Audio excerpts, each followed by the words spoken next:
I'm Kathy Holmes from Nanaimo Family Life and your host for Wise Folks. You're listening to CHLY 101.7 FM.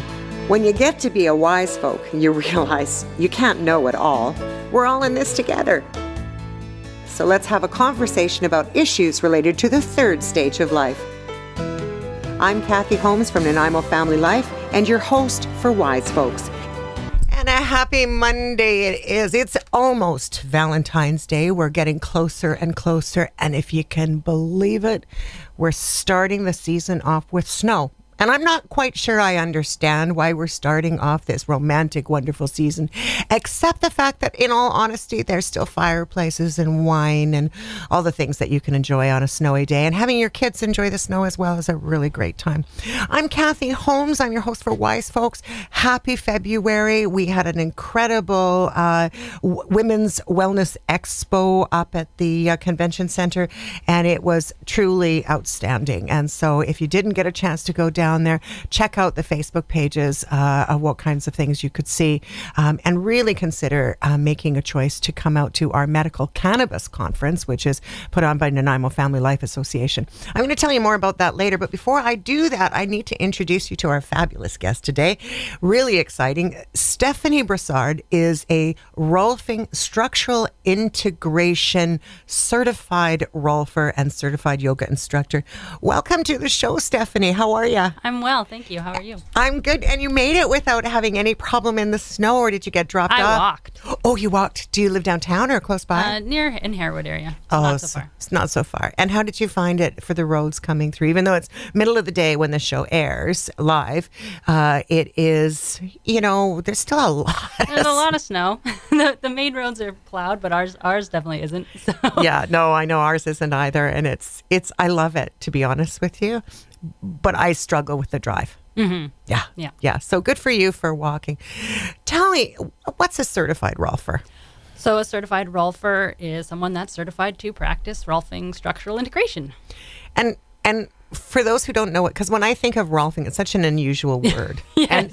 And the only experience, honest to goodness, that I've ever had with Rolfing is that I have a very dear friend who lives in Vancouver, and Coquitlam actually, and we lived there together for many years. She lived in the apartment upstairs from me, and she had a certified Rolfer used to come to her house, and all I could hear was my dear friend screaming because Rolfing for her was very painful. But is it painful? Let's talk about it. So previously, it was fairly intense. It's how it was taught. It's how Dr. Ida Rolf, who was the founder, practiced. She was a pretty intense woman.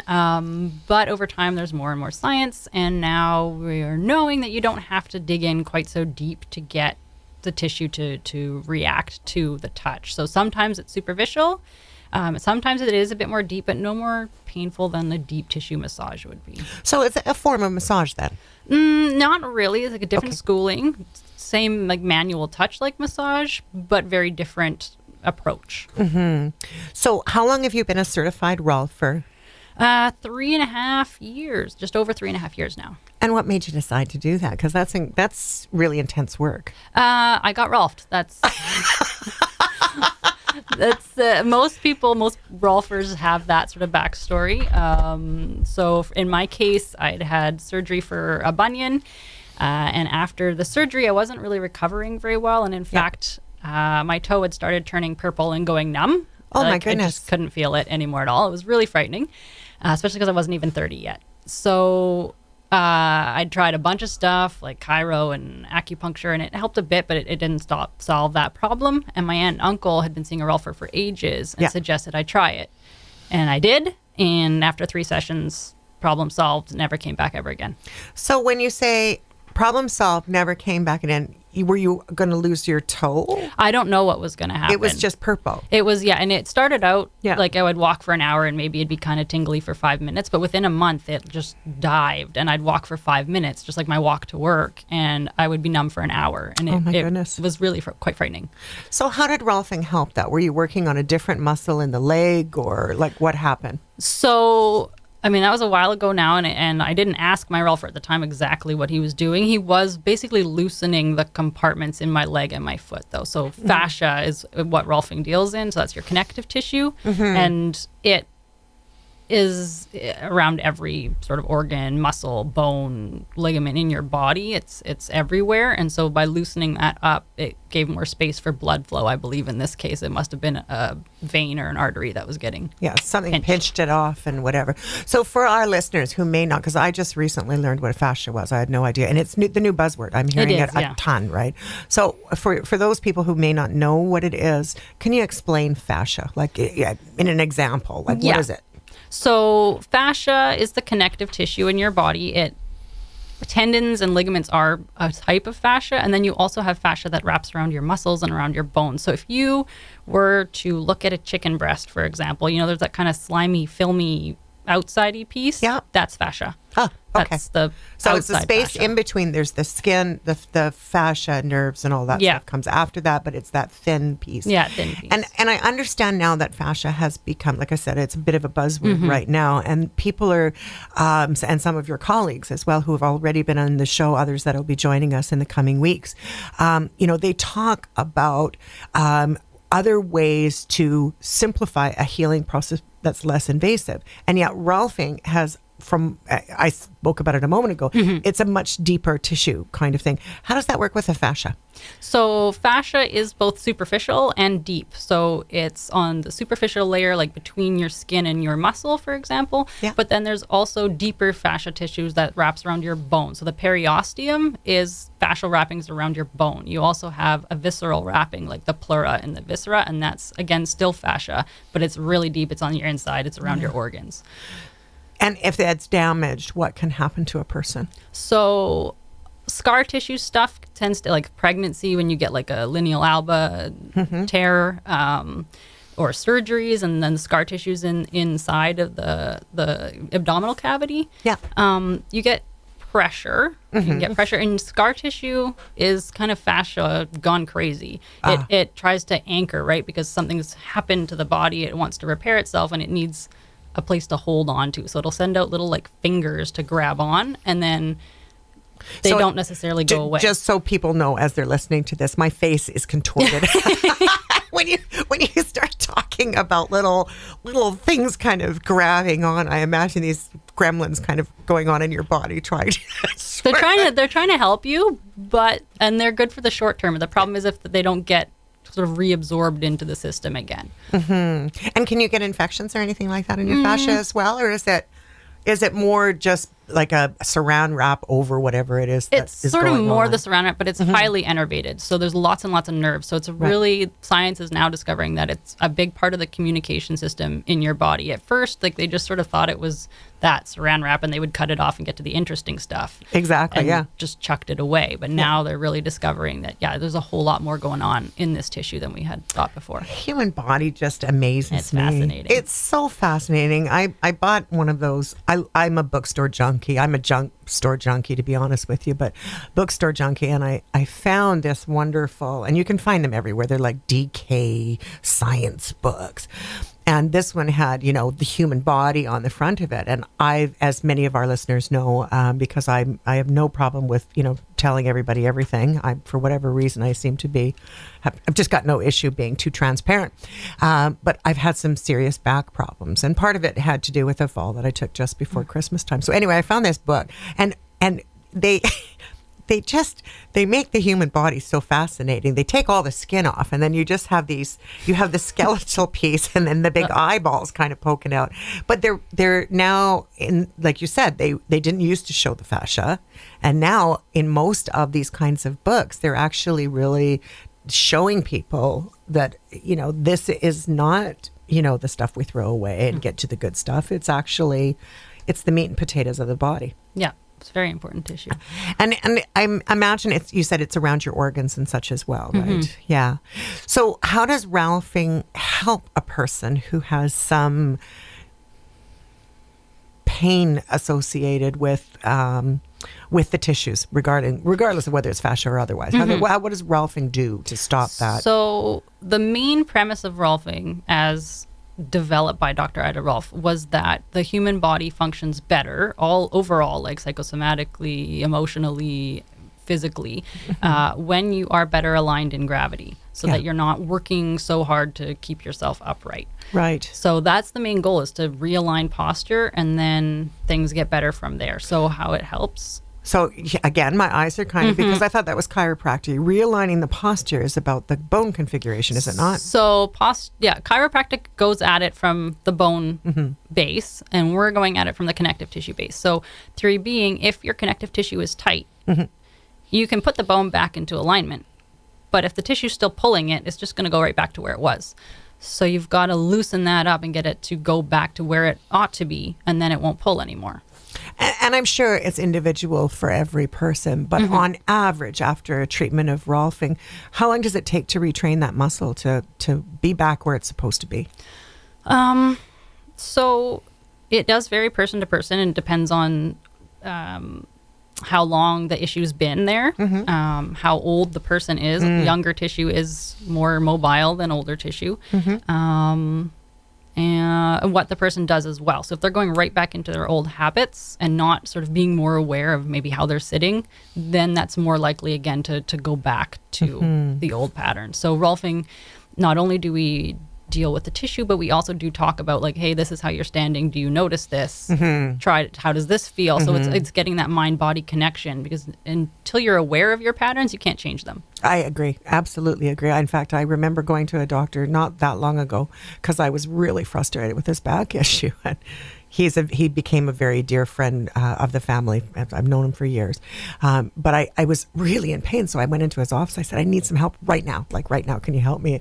And so he spun around in his chair and he was basically, you have posturotitis. And I said, what the heck is that? It was a made up word, yes, basically. Absolutely, of course, having said that, when he did it, he was very flamboyant, with his piece of paper, and he's writing this thing out and turns me around and flings it very flamboyantly. And he says, stand up straight, get yourself together. And you're right.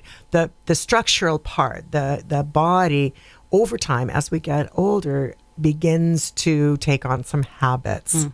Yeah. So I'm still working on my habits, and they're still bad. Aren't we all? Aren't we all? And that's why Rolfing can be a benefit, though, is it can help us train ourselves to be better when it comes to the posture side. That mental piece, and then also it does physically get you that input and change into the tissues. Well, we're going to explore this topic way more, right? We've been talking for a few minutes now, and so we're going to play a tune for you. But before we do that, just as we were starting the show, I was wanting to remind you guys about the Medical Cannabis Conference that Nanaimo Family Life is hosting. We're hosting it at the Vancouver Island Conference Center on March the 23rd. Tickets are only $25. The really important key about doing this is that medical cannabis is just another complementary form of practice for people where it works for them. We neither promote it, nor do we negate it. We just believe that people don't know enough about it. And the mandate of Nanaimo Family Life is to educate and to support our community by bringing service and understanding to more controversial issues so we can move forward. So I'm really excited about this conference. If you haven't had a chance to get your tickets yet, I invite you to do so. Please go to the website www.medicalcannabisconference.ca. And if you would prefer to get your tickets live, come on down to 1070 Townsite, our office. Give us a call at 250-754-3331, and Alice or any one of us will give you a hand. Lenore is going to play us a song today. This is a folk tune out of Toronto. She's got such a gentle sound. I believe she's got a super gentle sound anyway. And we've chosen My Burden Is Gone. That's not the one you chose. Yeah, it is. Oh, it is. My Burden's Gone. Well, let's have a listen, because I don't want the burden of a bugged up back. And I hope your burden's gone this fine Monday here in February. You are listening to CHLY 101.7 right here in beautiful Nanaimo. The show is Wise Folks. I'm Kathy Holmes, your host. And Stephanie Brossard is with us. But actually, she said that's a very Canadian, way to say it. Anglo way. Yeah. Anglo way to say it. But it's actually, how is it actually pronounced? Brossard. Oh, okay, let's do that again. Brossard. Where's that from? It's French. It is French. Yeah, and my French accent isn't perfect either because I grew up here, so I'm definitely heavily Anglo. But So did you come over from the Paris or from Quebec, Montreal? My dad's from Montreal. Montreal. So you're a Canadian French I am, person. yeah. Fantastic. And how long have you been here? I grew up here, and then I moved away, and I lived in Ottawa for 8 years, and I came back to the island not quite 3 years ago. Oh, so you're just really newly back then. I am, yeah. Yeah. And where did you train for Rolfing? Was that a local thing? No, it's in Boulder, Colorado. Oh. Yeah, there's no training in Canada currently. Hopefully this year, actually 2019, we'll be starting our first training in Canada. Oh my gosh, that's incredible. Super exciting. So how did you enjoy Boulder, Colorado and that whole experience? It was awesome. Yeah. Boulder's beautiful, and the schooling experience was just wonderful. So what is Mrs. Is it a Mrs. Rolfer? Like where did this come from? Yeah. So Rolfing, the weird name, is because the woman that founded it, her last name is Rolf. So Dr. Ida Rolf, and thus Rolfing. There you go. Yep. Sometimes we just did Bowen therapy actually with Andre Boisvert. I hope I got that right, Andre. If you're listening, I tried my best.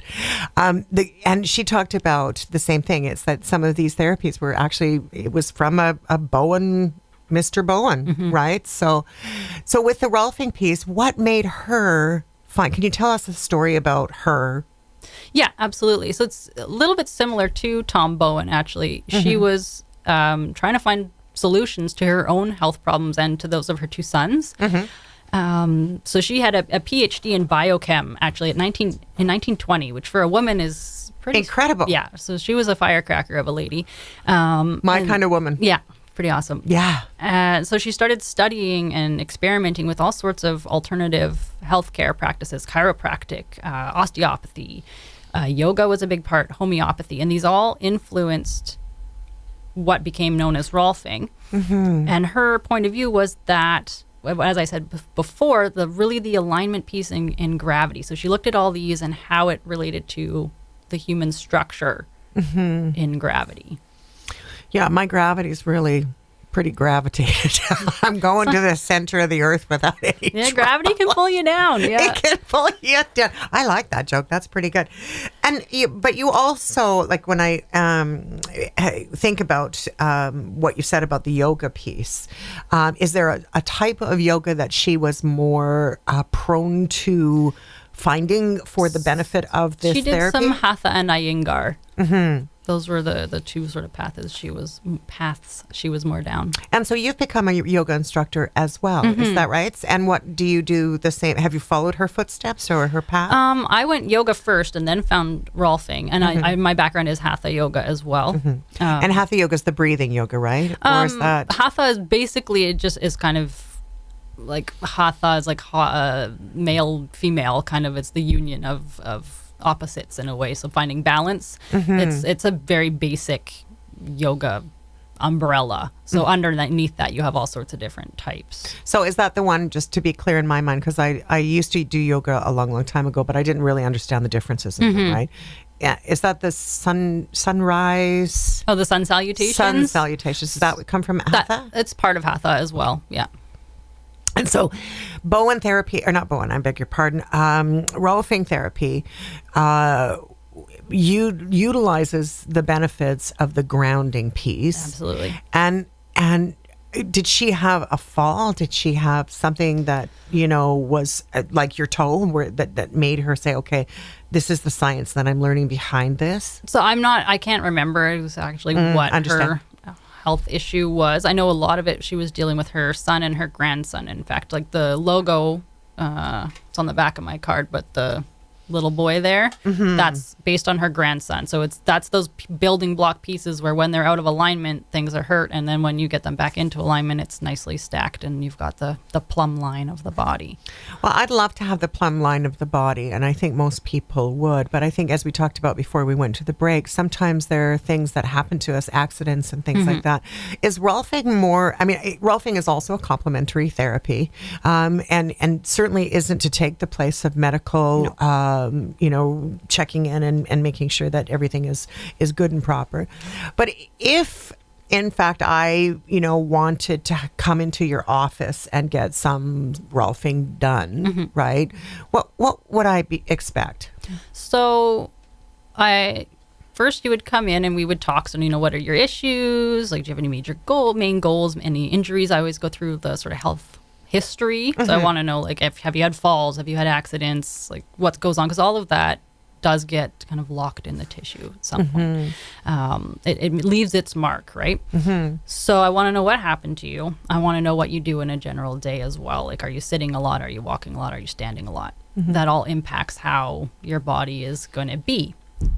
Then before I get you on the table, I do a body reading, meaning I'll have you stand up in your underwear or shorts and a tank, whatever sort of level of clothing you're comfortable with, but that gives me a decent access to see posture. Right. So really baggy shirts aren't super helpful, for example. Of course. So then I'm looking at static posture, just how you stand, and then I'll ask for some movements as well, and I'll look there for compensation patterns. So for example, like, does your knee buckle inwards? If I'm getting you to move your arm, does it get stuck? That kind of thing. And that just influences sort of where I know, these are some issue parts. Once you're on the table, then we start working in so the sessions are about 75 minutes. On table parts closer to an hour, because we've got the body reading before and a body reading after. So then I want to look and see how have things changed? How do you feel? We check in. Work on the table. Rolfing can be very light, as I said. It depends on if I'm trying to go superficial or sometimes I'm going deeper. But when I'm going deeper, I'm always in communication with you. I want you to make sure that you are telling me if I'm getting to that point where you're holding your breath or you're clenching your jaw or you're just tensing up all over. We don't want to go there. You want to be able to breathe through it and feel that it's sort of that hurts so good. Yeah, no, exactly. And that's a very different thing from, Yep. So when you're hurting so good and you're is it a pressure point that you're looking for in the muscle? So sometimes I'm putting a direct pressure down and I might ask for movement from you. So you're going to move around this point. So sometimes it'll be activating the muscle that I'm on. Sometimes it'll be stretching it out. Sometimes I do both. And other times I will go in a slow, sort of deep pressure away and kind of drag. And is it the fascia that you're pulling and dragging? So we're still, looking at that layer. And so as we were talking about being a complementary therapy, how soon after, people have muscle memory. I'm hearing that more and more, right? Is something a traumatic event that may have happened when you were, in your teens or playing basketball or whatever and took a fall. The muscle, for example, remembers some of that trauma. Does Rolfing assist in removing the trauma? Yes. Okay. It can sort of unlock that. Sometimes it's a postural thing where, like, say your shoulder was hurt, so you're constantly hugging your shoulder into your body. So then that can go. Sometimes it's more that mind connection, like, oh, this will hurt, so I'm scared to do it. And then you can become more confident, and then you don't change that movement anymore. How much do you think that the mind plays on that? I think the mind's pretty heavily involved. Yeah. Because I think it's true that people are very reserved, right? They're more protective, I would think, after a fall or an injury. Absolutely. The body in your mind, like, its main purpose is to protect you, right? So everything it does, even though sometimes you're like, this isn't really helpful, like I'm still limping a month after and I've got no tissue damage anymore, I don't have to limp, but your body is trying to help you out. It's what it's always trying to do. Yeah, it's trying to give you that support. And support might look like overprotection of a certain part of the muscular frame. Yeah. Right. So this, when I think about going in and having a treatment done, you said it's like 75 minutes, 60 minutes, 70 minutes, something like that. Is the process like a massage process? Like, do you work the whole body at the same time or just certain areas? So how Rolfing was originally developed and how Dr. Rolf taught it so that it would be accessible to her students is in a series of 10 sessions. So that's sort of the basic plan. Not everybody does it, but it's sort of like the ideal to go through. So that covers your entire body, but not all in one session. Right. So each session has its own goal and its own sort of territory. So sessions 1 through 3, they're called the sleeve session. So it's sort of less deep, less into the core, which in Rolfing's talk is the axial body. So your pelvis, your skeleton, like the spine, and your cranium. So in the sleeve sessions, we're doing more arms, some legs, a little bit into the torso, but just not as deep. The next 4 sessions, so 4 through 7, focus on the core body. So that's pelvis. Pelvis in Rolfing is considered sort of the keystone of the body. If your pelvis goes out, pretty much everything else is going to follow suit at some point, like a domino line. So. Yeah, and that's certainly important to consider because, especially for women, I would suspect, childbirth and, high heels and, things like that are going to they're going to mess with that frame, Absolutely. right? Yeah. Do you wear heels? No. No. And is that a personal choice or is that because you've learned so much about the body? Well, first off, it started because of my bunion. I couldn't. It just was agony to try to put any kind of heel on. Yeah. And they used to cut bunions out, right? Yeah, that's what I had the surgery for. But that wasn't successful. Ouch, ouch, ouch, ouch, ouch. Oh, my goodness, honey, that's awful. Yeah, it wasn't very much fun. No, I can't imagine it wasn't fun at all. Yeah. Yeah. And another piece that I'm curious about too is that, we talked about high heels and tripping and falling and those kinds of things.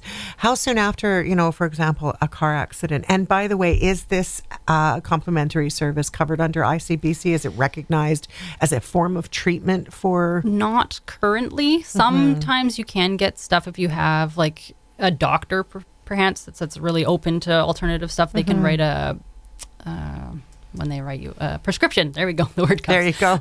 My favorite prescription ever is like 3 weeks in the Bahamas. But anyway, right? Yeah. But okay, so we can write a prescription. You can and then that way get it potentially covered. Rolfing itself is not yet on their radar. We're working on it.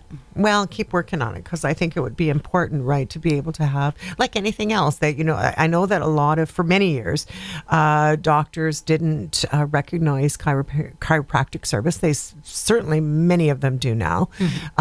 Massage therapy as well was not recognized, and it certainly is more and more recognized now. So, you really do need to have a care team. So how does Rolfing fit into that care team? So Rolfing works really well with chiropractic, with the caveat that I wouldn't be getting sessions done like close together. So I would say, do a few Rolfing sessions and then wait at least a good week before going to your chiro. One, you don't want to cancel things out. And 2, it can be a lot of stimulus for the body and then it won't absorb anymore. Well, does it reshock it? Yeah. I wonder, right? I think that's a good point. When Andre was here last visit, she talked about that as well. She said, you're canceling things out if you have too many treatments at the same time. So what would be the best complement for Rolfing time-wise? So if you went in, you would have a session and then maybe a week later have a chiropractor or vice versa, however it starts? Yeah, at least a week apart. That's great. That just gives you a good buffer zone. Yeah. Well, and buffer is important. Absolutely. Because we don't want to re-traumatize.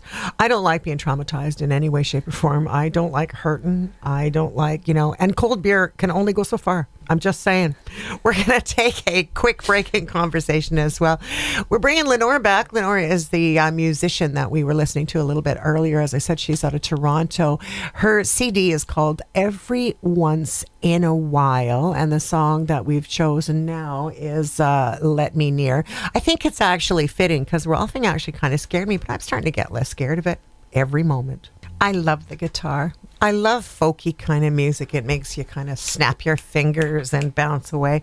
Once again, that was Lenore. Her CD, Every Once in a While, came out, at the November of 2018. It is a Canadian singer and songwriter out of Toronto. And so if you want to access her CD, I think she'd really appreciate it. So look her up. She's pretty lovely. In the studio with me is Stephanie Brossard, and I can't do the French pronunciation, so I'm not going to, but I'm going to pretend Brossard. Perfect. Okay, I hope I made a giggle there for somebody. I know it was not meant to be.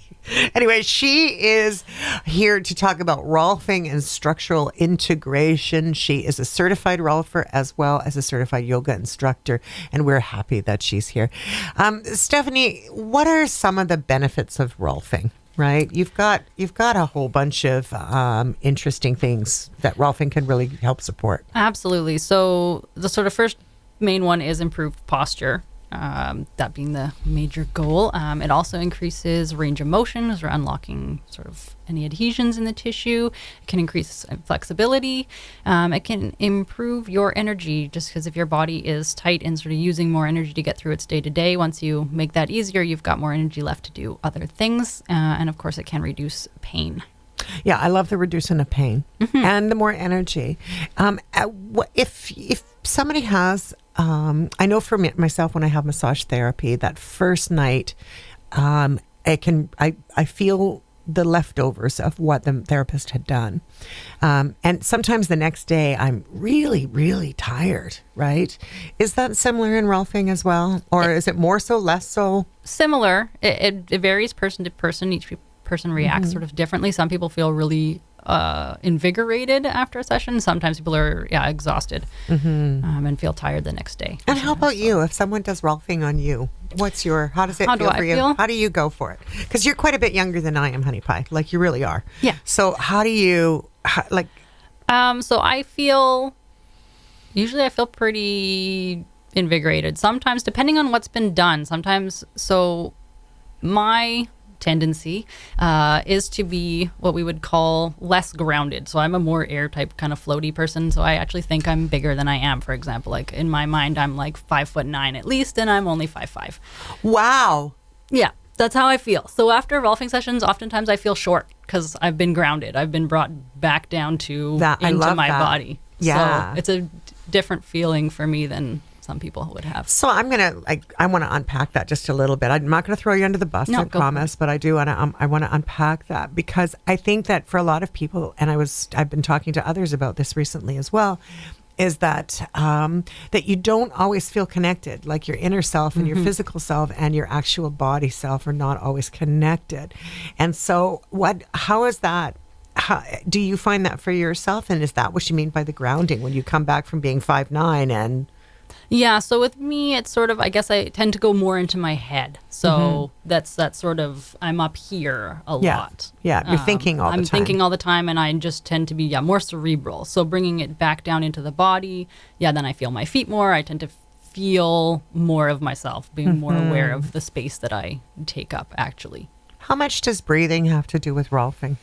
It's a large part of the session as well. The first session in the Rolfing 10 series is actually called Freeing the Breath, and it's all about getting the breath to be easier. Yeah.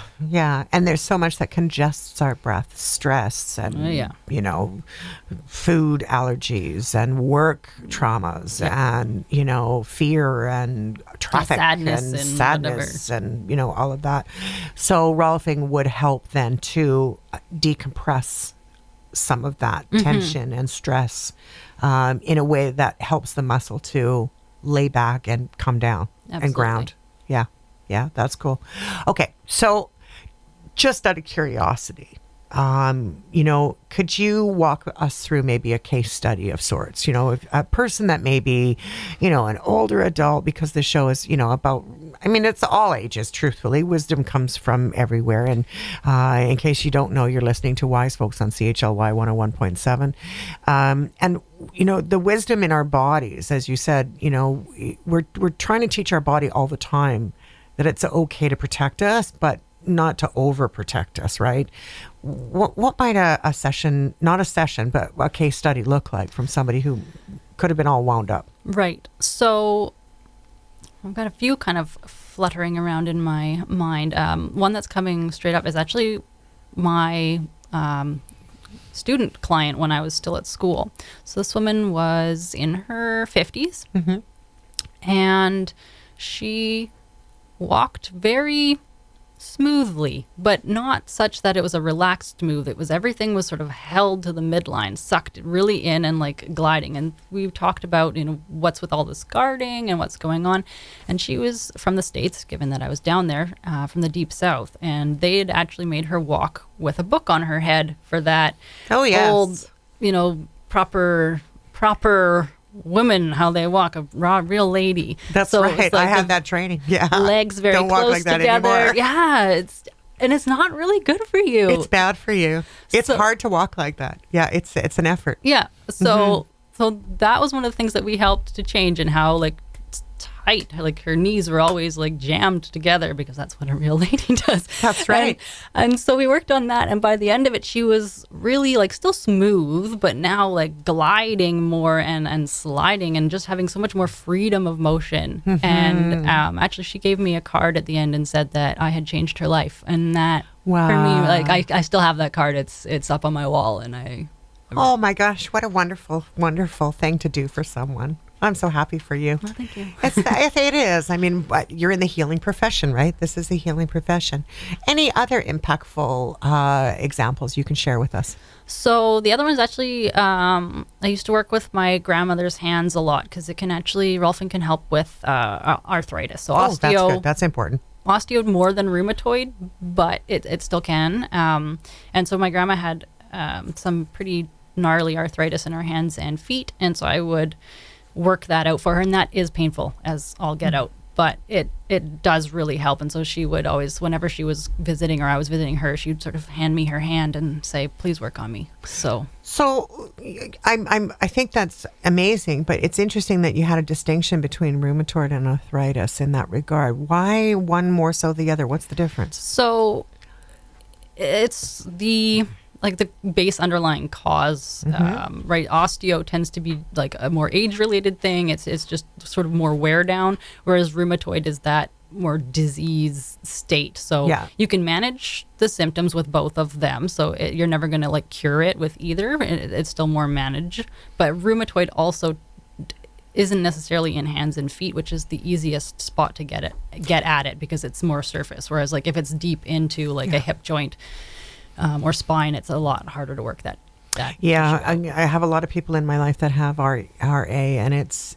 I find it fascinating that they are constantly looking for solutions to try to be in a position where their bodies can be cared for. And there's again alternative options available, which are terrific. But in some of those diseases, not so much. How about cancers? Have you found Rolfing to be a suitable choice for any of those kinds of diseases?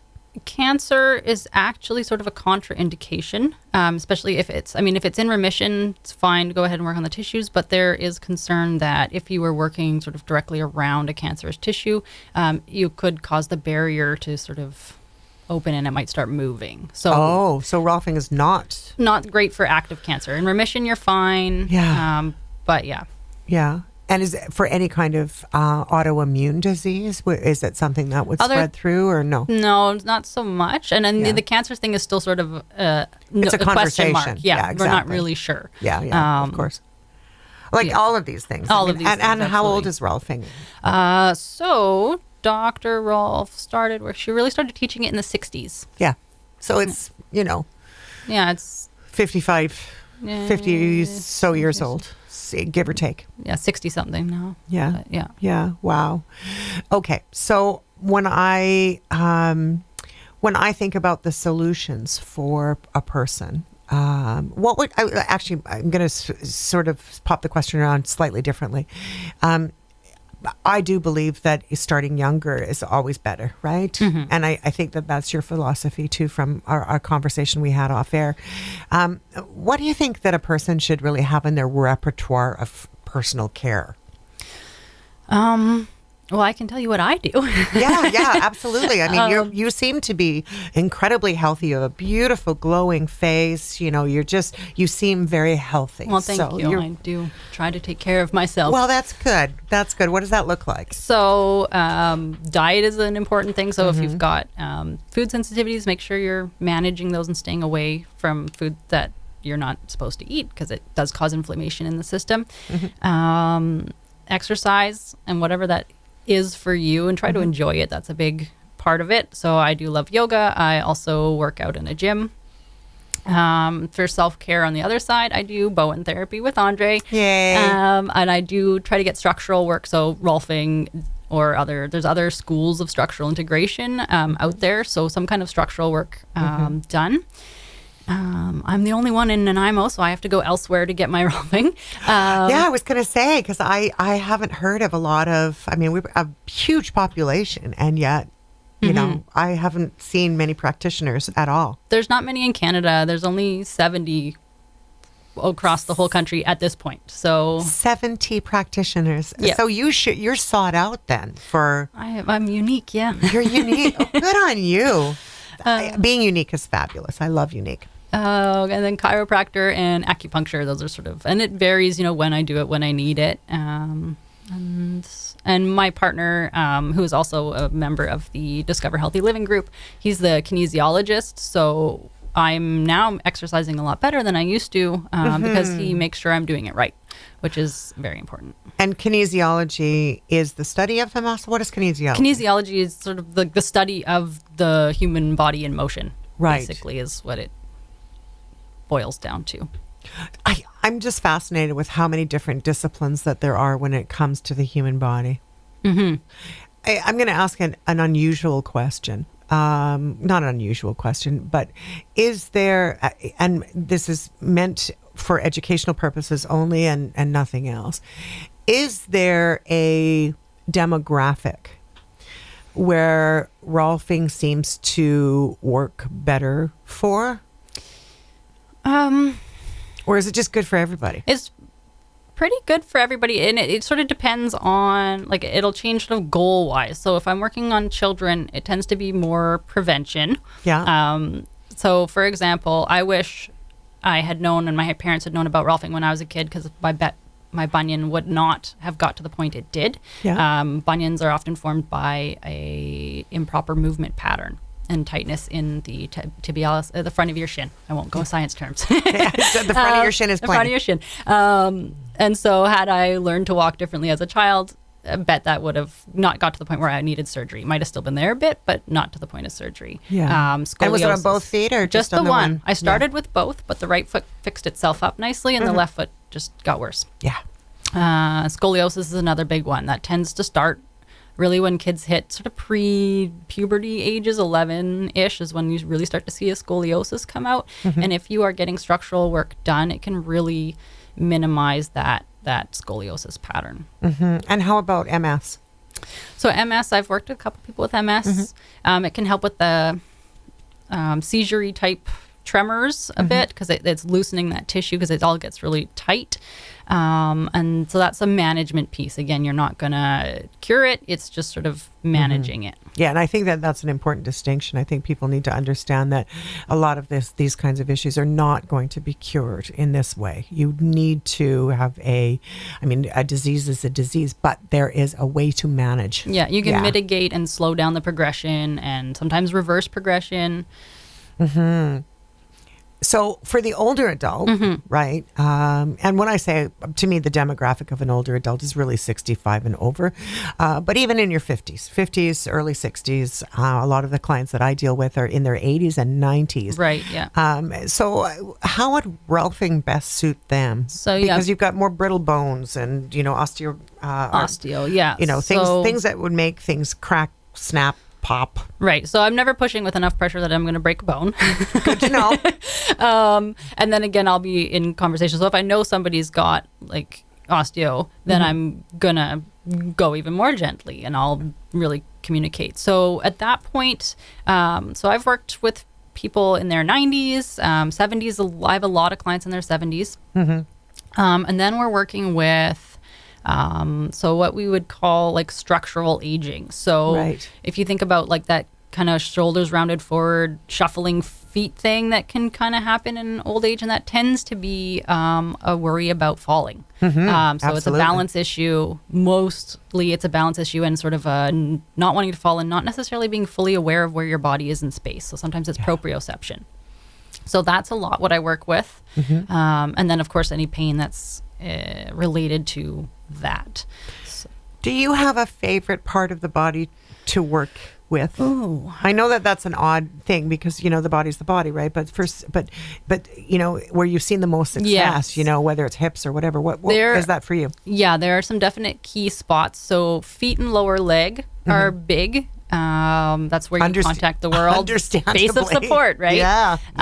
It's your foundation. Pelvis, again, that's the keystone in the body, and that one you can really get a lot of changes up and down the chain from getting that pelvis lined up. And and on the base of the head of the occiput. Again, like so occiput, and which is the back of your head where it joins the neck, and your ankles have the highest concentration of proprioceptors in the body, which is the nerves that tell you where you are in space. So when your ankles are locked up, which tends to happen when you start shuffling, your head also locks up. So you get tension both at the top and the bottom of the chain because everything's going to suck in because it doesn't want to fall. It's like, Right. I don't know where I am, so we're going to hold the midline. Yeah, that's where you hold your stress. A lot of people hold it in the back of the shoulders and the neck. Yeah. Because, as you said, they don't know. I mean, the body doesn't know where to put it. Exactly. Yeah, yeah. So, in that same frame, right? You have these receptors and all of that. Some people tend to get I don't know what you call it, like Charlie horses and, muscle cramping and things like that. How does Rolfing help with that over time?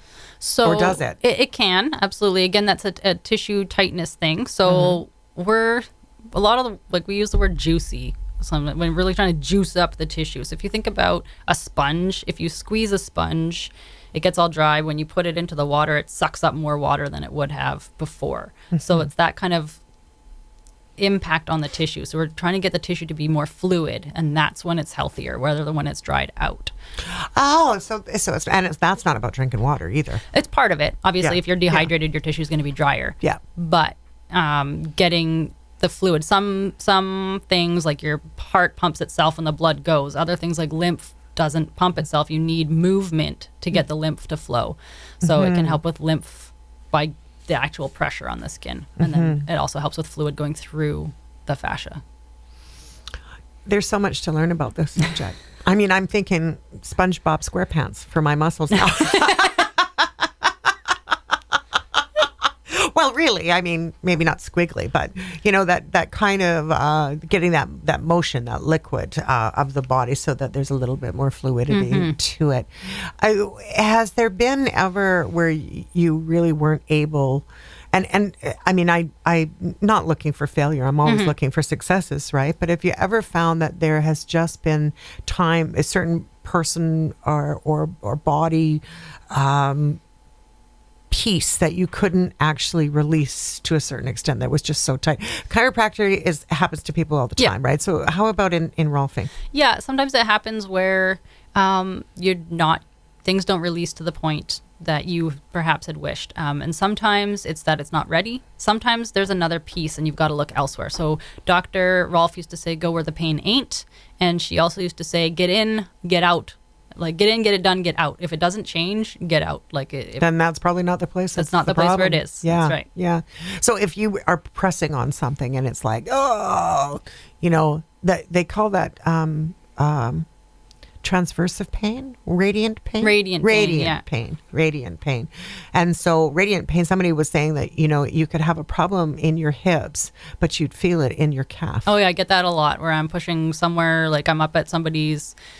It goes all over. I've been at people's feet and they're feeling it in their ribs. I've been in their hip and it's down in their toes.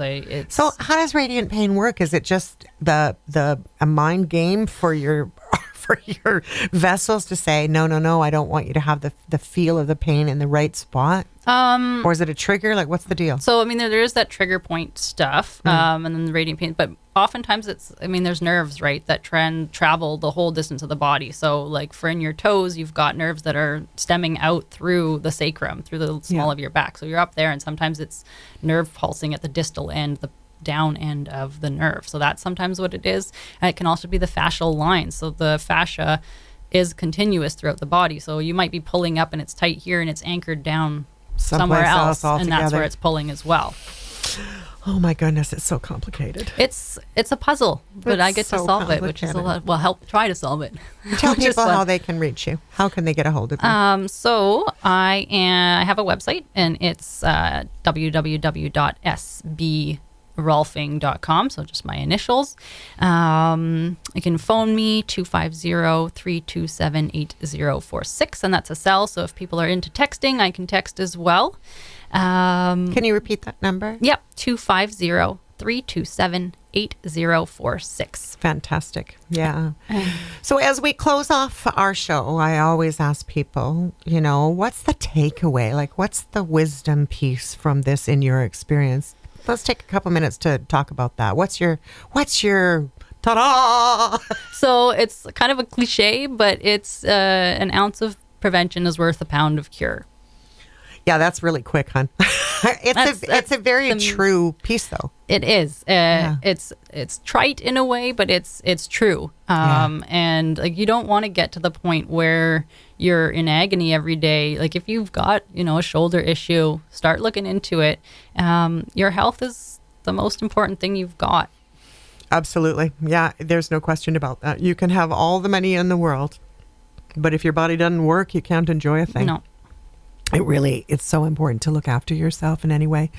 Thank you so much for joining us today. It was such a pleasure to have you with us. You have been listening to Wise Folks on CHLY 101.7. Stephanie Brossard is a Rolfing structural integration certified Rolfer and certified yoga instructor. Once again, you can reach her at 250-327-8046. And you can call me, if you like, at Nanaimo Family Life Association. So if you, for whatever reason, didn't write that down, give us a call at NFLA. And don't forget about the Medical Cannabis Conference coming up on March the 23rd. Thanks for listening, everybody. We look forward to seeing you again next Monday. Meanwhile, have a great day and stay safe in the snow.